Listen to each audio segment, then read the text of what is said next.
Monthly ஷாப்பிங்க்கு இனி அம்மா ready ஆகிட்டாங்க. அதாவது டேட் 2 இல்லையா, அதனால் இந்த மாதம் ஷாப்பிங் முடிச்சுட்டு வரலாம் அப்படின்னு கிளம்பியிருக்கோம். என்னென்ன வாங்கணும் அப்படின்னு பார்க்கலாமா? வாங்க பார்க்கலாம். நைட்டு தான் போனோம். ஸோ தம்பிக்காக சாப்பாடு எடுத்துக்கிட்டேன். என்னென்ன சாப்பாடு, வாட்டர் பாட்டில், அப்புறம் டம்ளர் ப்ளஸ் பில்லர்.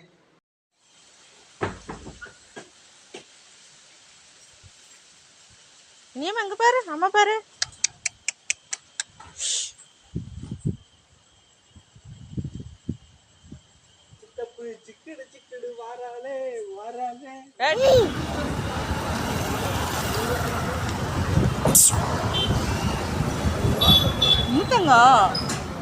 ஸ்மார்ட் பஜார் தான் போனோம். அது 8:30க்கு மேலே தான் போனோம்.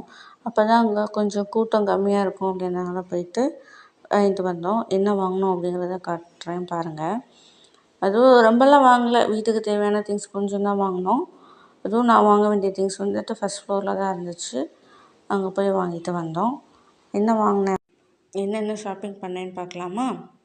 இதுக்கு ஃபஸ்ட்டு ரின் லிக்யூட் வாங்கினேன். இது தம்பி கிளாத்துக்கு ஸ்மெல்லு நல்லாயிருக்கும் அப்படிங்கிறதுக்காக வாங்கினேன்.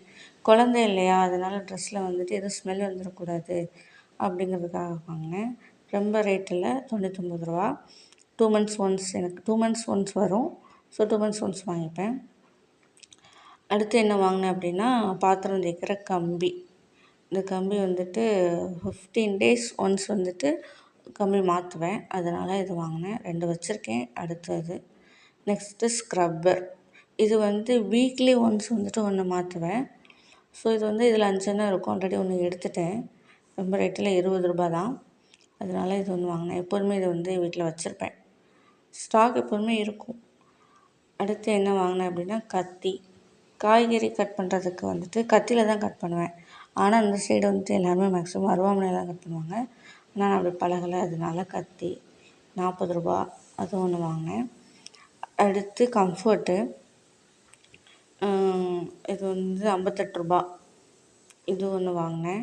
இது எப்படி ட்ரெஸ்ஸில் லிக்யூடும் கம்ஃபர்ட்டும் ஒன்றா ஊற்றி முக்கி வச்சுருவேன். அப்புறம் அரசன் சோப் போட்டு வாஷ் பண்ணி அலசி காய போட்டுருவேன். அப்படி தான் யூஸ் பண்ணுவேன்.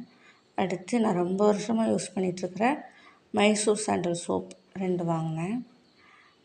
ரொம்ப வருஷமாக அதுதான் யூஸ் பண்ணுறேன். அதனால் அது. அப்புறம் அரசன் சோப்பு. இது துணிக்காக மந்த்லி 2 or 3 சோப்பு வரும். இந்த சோப்புமே வாங்கியிருக்கேன். இது 2 சோப்பு வாங்கினேன். பாருங்கள், 2 வாங்கியிருப்பேன். இந்த ஸ்மெல் தான் எனக்கு பிடிக்கும். அதே மாதிரி மற்ற சோப்பு, ரின்னு, சர்ஃபெக்ஸ் எல்லாம் போட்டால் என் கையில் ரத்தம் வந்துடும். அதனால். Next Exo. இது பாத்திரம் கழுவுறதுக்காக வாங்கினேன். அடுத்து என்ன வாங்கினேன் அப்படின்னா, சபீனா வாங்கினேன். இது இப்போ ரேட்டு கூட்டிட்டாங்க, 16 ரூபா.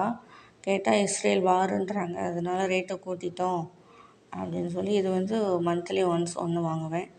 ஒரு இது வரும் எனக்கு, அதனால் வாங்கினேன். அடுத்து என்ன வாங்கினேன் அப்படின்னா, பருப்பு வாங்கினேன். துவரம் பருப்பு 1/2 kg 60 ரூபா சொன்னாங்க. ஸ்மார்ட் பஸாரில் கொஞ்சம் ரேட் கம்மியாக தானே இருக்கும். அதனால் இது 1/2 கிலோ வாங்கினேன். ஆல்ரெடி வீட்டில் கொஞ்சம் இருக்குது. இது தேவைப்பட்டால் மறுபடியும் வாங்கிப்பேன். நிறைய வாங்கி வச்சா எனக்கு வண்டு வந்துடுதுங்க.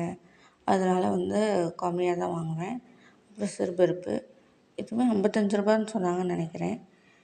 இது ஒரு 1/2 கிலோ வாங்கினேன். மேக்ஸிமம் தம்பிக்காக சாம்பார் வைக்கிறேன் அப்படின்னா மேக்ஸிமம் சிறுபருப்பு தான் வாங்குவேன். நெக்ஸ்ட்டு சிறுபயிறு வாங்கினேன். இதுக்கு என்ன பேர் சொல்லுவாங்க, எங்கள் சைடு சிறுபயிறுன்னு சொல்லுவாங்க, பாசி பயிருன்னு சொல்லுவாங்கன்னு நினைக்கிறேன். சரியாக தரல, அது என்னென்னு கமெண்ட் பண்ணுங்கள். அடுத்து கேழ்வரகு 1/2 kg வாங்கியிருக்கேன். இது தம்பிக்கு இதில் கூல் பண்ணி கொடுப்பேன். அதை நனைச்சி ஊற வச்சு முளை கட்டி அதுக்கு ஒரு வீடியோ போடுறேன், அது எப்படின்னு பாருங்கள். அடுத்து இது காப்பி அலசல் வாங்கினேன், 10 ரூபா. நெக்ஸ்ட்டு இது பேர் என்ன அப்படின்னா, அலசல்னு, இது பேர் அலசல்னு சொல்லுவாங்களா இல்லை வேறு என்ன சொல்லுவாங்க? நாங்கள் அலசல்னு தான் சொல்லுவேன். எங்கள் ஊர் சைடு அப்படி தான் சொல்லுவாங்க. இது தம்பிக்கு இந்த சக்கரவள்ளி கிழங்கு இருக்கு இல்லையா, அதை மேஷ் பண்ணி கொடுக்குறதுக்கு நாரெல்லாம் மேலே இது பண்ணிவிட்டு கீழே அது பியோரே வரும். அப்படி தான் கொடுக்குறேன். வீட்டில் சின்னது தான் இருந்துச்சு, அதனால் இது ஒன்று வாங்கினேன்.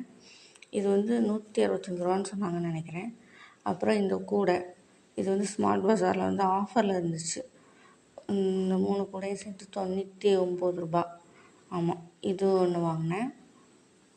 நெக்ஸ்ட்டு இது பார்க்குறதுக்கு அழகாக இருந்துச்சு, பட் இது ஆஃபர்லாம் இல்லை. இதுவும் அதே மாதிரி 3 கூடை தான். ஆனால் இது ரேட் என்ன அப்படின்னா 230 ரூபான்னு நினைக்கிறேன். ஆமாம், 230 ரூபா சொன்னாங்க. இது அழகாக இருந்துச்சு அப்படின்றதுக்காக இது ஒன்று வாங்கினேன். அடுத்து கருப்பட்டி வந்துட்டு 1 கிலோ வந்து 460 ரூபா சொன்னாங்க. தம்பிக்காக வந்துட்டு சுகர் எதுவும் யூஸ் பண்ண மாட்டேன், அதனால் வெறும் கருப்பட்டி மட்டும் தான் ஸ்வீட்டுக்கு யூஸ் பண்ணிக்கிறேன். இது ஒன்று வாங்கினேன், 100 கிராம் 46 ரூபா அப்படின்னு. அவ்வளோதான் ஷாப்பிங். நெக்ஸ்ட் அடுத்து ஒரு கோல்டு ஷாப்பிங் வீடியோ பார்க்கலாமா? இது எங்கே எடுத்தேன் அப்படின்னா தங்கமயிலில் தான் எடுத்தேன். என்ன எடுத்தேன் அப்படின்னா ஒரு பெண்டன்ட்டும் அப்புறம் ஒரு கோல்டு காயின் 1/4 மில்லிகிராம் ஒரு கோல்டு காயின் எடுத்தேன். இந்த பெண்டன்ட் வந்துட்டு ஹஸ்பண்ட் வந்து எனக்கு வாங்கி கொடுத்தாரு. மொத்தம் இது வந்து 3/4 மில்லிகிராம் வந்துச்சு. ரேட்டு பார்த்திங்க அப்படின்னா 7,000 சம்திங் வந்துச்சு. அப்புறம் செய்கூலி சேதாரம் இதெல்லாம் சேர்த்து 10,000 ஆச்சு. அடுத்து தங்கமயில் டிஜிகோல்டு ஆப்பில் நான் கொஞ்சம் காசு சேர்த்து வச்சுருந்தேன். ஒரு 4 மாதம் தான், அதான் ப்ரீ க்ளோஸ் பண்ணிட்டேன். இது வந்து 1/4 மில்லிகிராம். மொத்தம் இது வந்து 4,000 ருபீஸ் ஆச்சு. ஹஸ்பண்டோட ரிங் வந்துட்டு கொஞ்சம் டைட்டாக இருக்குது, அதனால் இதையும் சேர்த்து கொஞ்சம் பெரிய ரிங்காக எடுத்து கொடுக்கலாம் அப்படின்ற பிளானில் சீக்கிரமாகவே வந்து ப்ரீ க்ளோஸ் பண்ணிட்டேன்.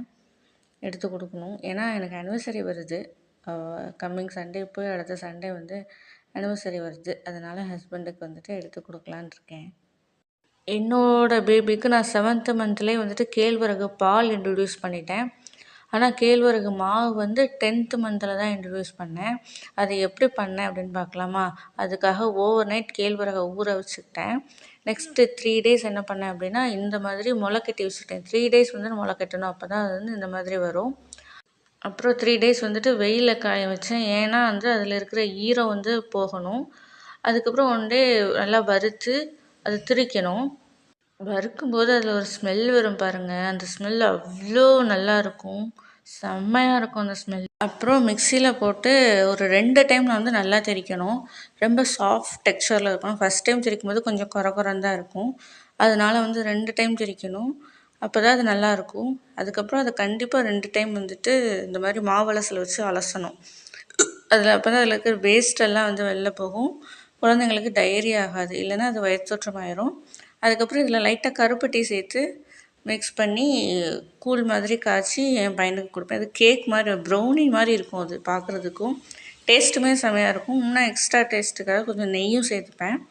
என் பையன் இதை வந்து நல்லா சாப்பிடுவான். இந்த மாதிரி வீடியோவுக்கு ப்ளீஸ் லைக் பண்ணுங்கள், கொஞ்சம் சப்ஸ்கிரைப் பண்ணி கொஞ்சம் சப்போர்ட் பண்ணுங்கள். Thank you guys.